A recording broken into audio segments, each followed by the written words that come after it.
I love games. I always have. In my family, when I was a kid, we would open up a game on Christmas Eve every year, and I did the same with my kids. And I just love it. I love playing games with my family, particularly card games. And so being a genealogist, I had to create a card game.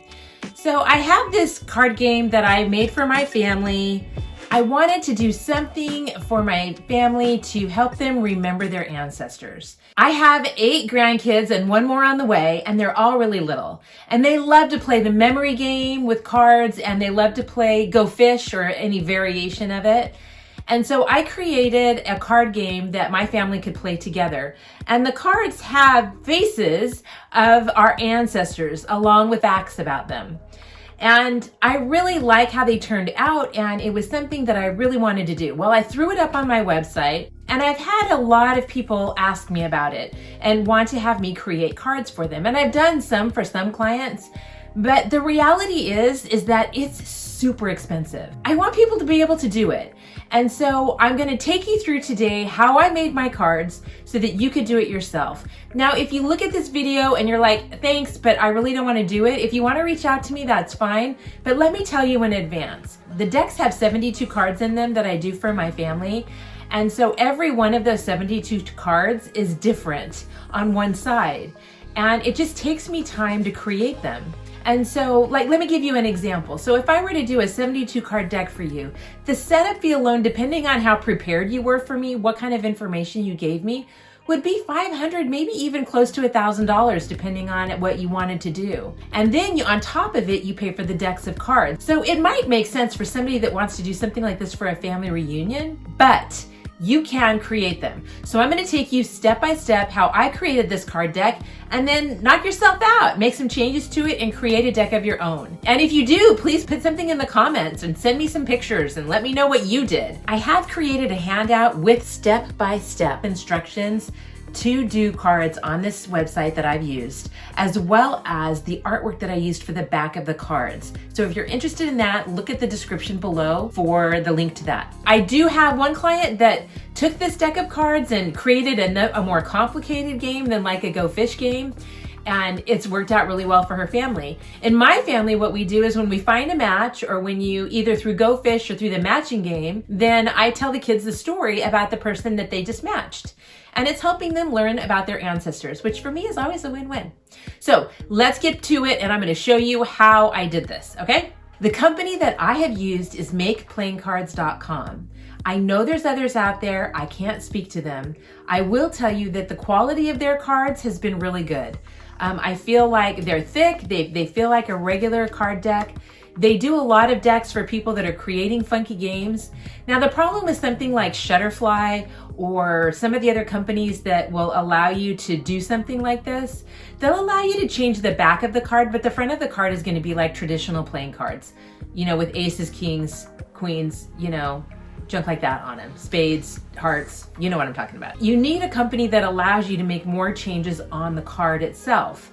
And so anyway, if you have other companies that you like, throw that in the comments as well, because you can share that with somebody else. So I've made an account, and I have my past games that I've saved in my account. And so I'm just going to take you through the card deck that I created and how you can make changes to it and things like that. And then you can do it yourself. Also, they have lots of different sizes of cards. I just did the traditional, regular cards.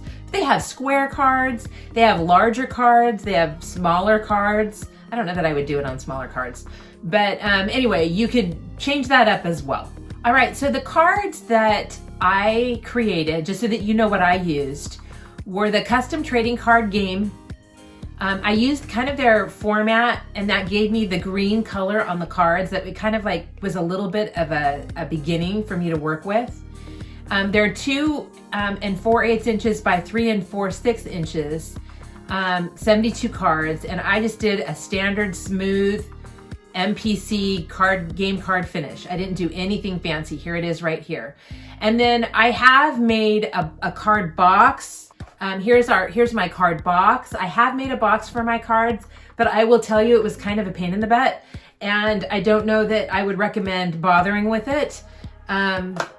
So anyhow, I'm just going to show you how to do the cards today. All right, so here is the preview. This kind of shows you the overview of all of the cards. The backs are all the same, but the fronts are all different. And I'm gonna take you through the process.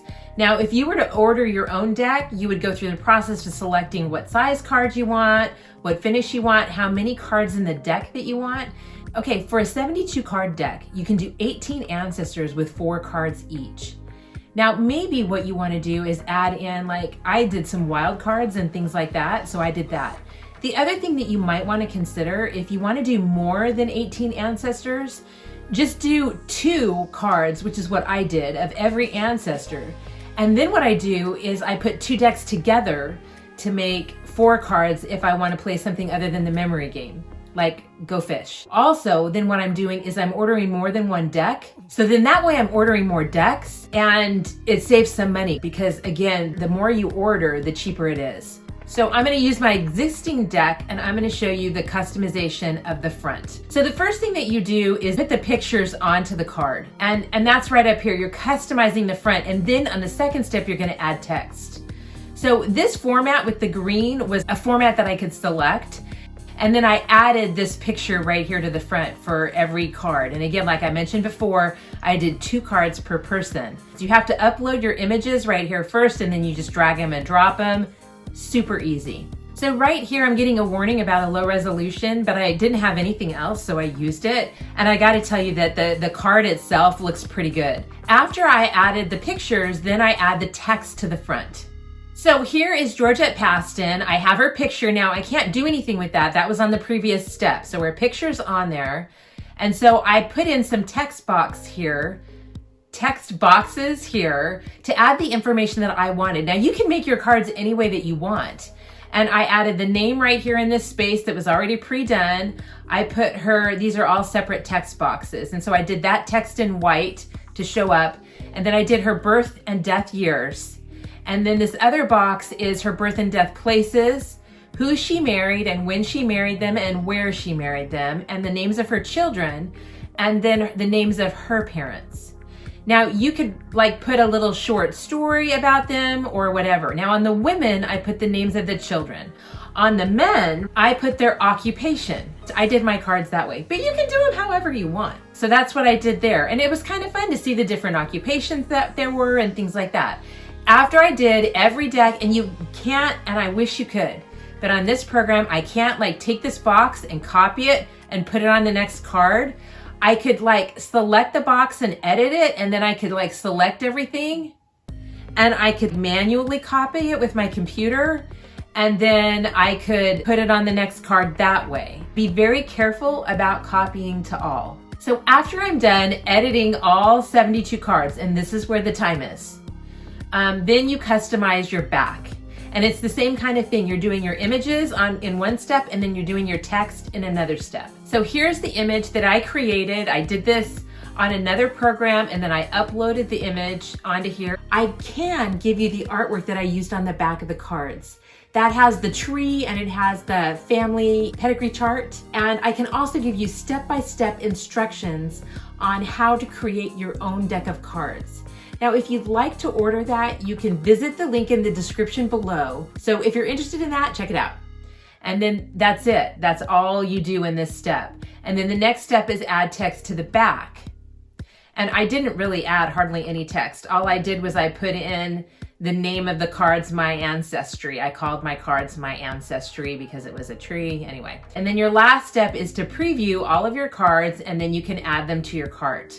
So that's how I create this deck. I just really want people to be able to do this for their families. I think it's a great way to share about your family and to learn and have fun together as a family, learning about your ancestors. So now you can do it for your own family. If you like this, please click like and subscribe to this channel if you haven't already. It's a great place to learn about how to figure out your family history and discover your ancestors and do your genealogy. And there's a couple of videos showing that might interest you. So good luck and have fun playing games with your family. Thanks.